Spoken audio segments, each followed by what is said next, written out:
السلام علیکم دوستو، کیسے ہیں آپ؟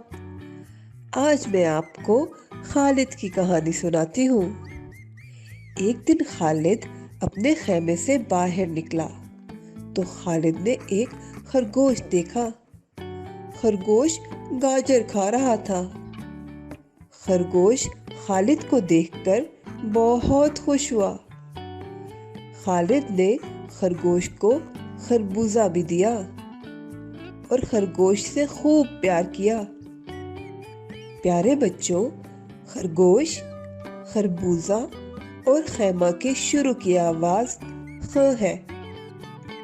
خ خ خ، ارے ایسے بولو۔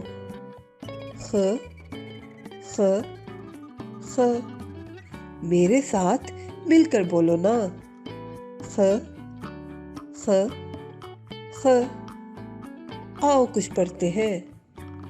خ خرگوش، خ خربوزہ، خ خیمہ۔ خ خرگوش، خ خربوزہ، خ خیمہ۔